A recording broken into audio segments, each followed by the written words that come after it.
Selon le ministère des Finances au Cameroun, le taux de bancarisation de la population est passé à 28% en 2020 contre 17% en 2017. Cela signifie que beaucoup de Camerounais rentrent de plus en plus en contact avec les banques pour effectuer les transactions financières. Cependant, ceux-ci n'ont pas toujours connaissance de leurs droits et les établissements financiers sollicités en profitent. Pour siffler la fin de la récréation, le ministre des Finances a envoyé une lettre aux directeurs généraux des banques rappelant la gratuité de certains services bancaires. Dans cette vidéo, nous allons voir ensemble 22 services bancaires qui seront gratuits à partir du 1er janvier 2023.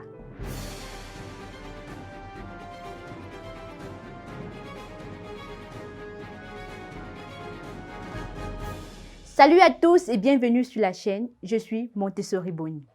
Comme je le disais tantôt, nous allons voir 22 services dont les banques et les établissements de crédit et de microfinance installés dans la communauté économique et monétaire de l'Afrique centrale CEMAC seront tenus d'offrir gratuitement à partir de 2023.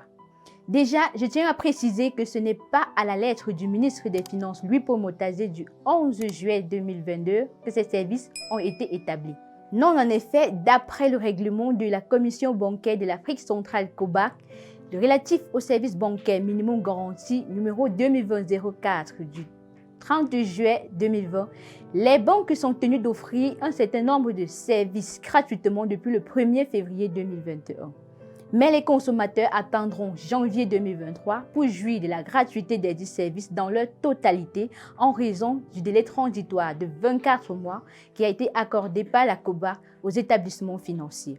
Les services concernés sont l'ouverture de compte, la tenue de compte, le changement d'éléments d'identification constitutifs du dossier du consommateur, la délivrance du relevé d'identité bancaire, la délivrance d'un livret d'épargne et son renouvellement, la consultation de compte dans les agences de l'établissement, la consultation du solde dans les guichets automatiques de l'établissement, du porteur de la carte, l'avis de débit ou de crédit par voie électronique, la remise une fois par mois sur support papier au guichet ou par voie électronique du relevé de compte mensuel, la remise une fois par an sur support papier au guichet ou par voie électronique aux consommateurs qui ont fait la demande, d'un récapitulatif des frais et des opérations effectuées au cours de l'année ne résultant pas de l'ordre du consommateur, la délivrance d'une attestation de non-redevance par an à la clôture du compte, la domiciliation du salaire, le versement d'exprès dans les agences de l'établissement, la délivrance au guichet des formules de retrait d'exprès, la délivrance d'une attestation de non-redevance par an à la clôture du compte, la domiciliation du salaire, le versement d'espèces dans les agences de l'établissement, la délivrance au guichet des formules de retrait d'espèces, la délivrance de 50 formules de chèques par an au titulaire du compte, le retrait d'espèces dans les agences de l'établissement, le retrait des billets dans les guichets automatiques de l'établissement du porteur de la carte, le paiement par carte dans la CEMAC, le paiement par chèque, l'encaissement des chèques tirés sur une banque de la CEMAC, le virement de compte à compte dans le même établissement, l'encaissement des virements nationaux, communautaires et internationaux.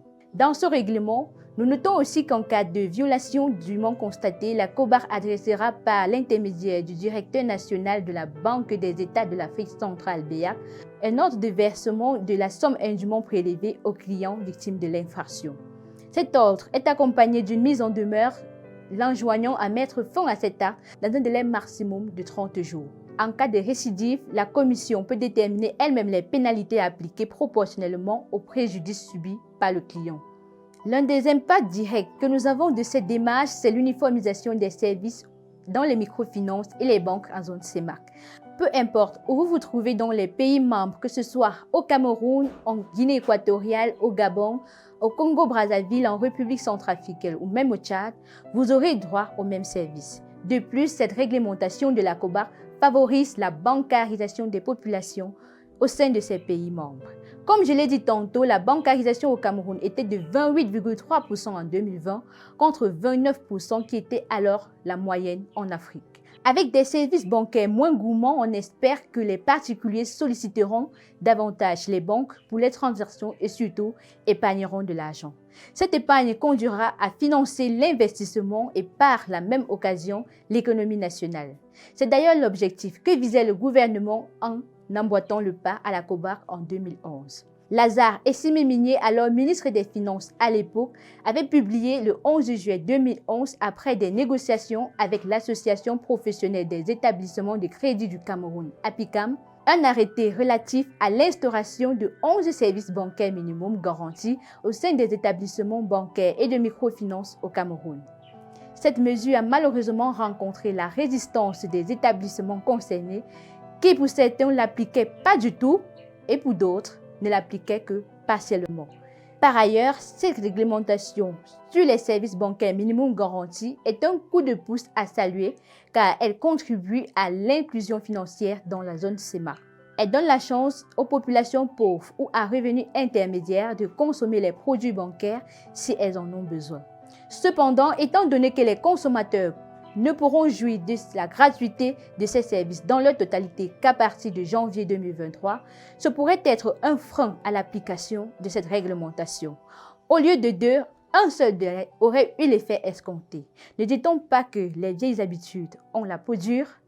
Certains établissements pourront en profiter pour continuer à prélever les frais, sachant que les consommateurs ne sont pas tous informés que le règlement est enfin entièrement entré en vigueur.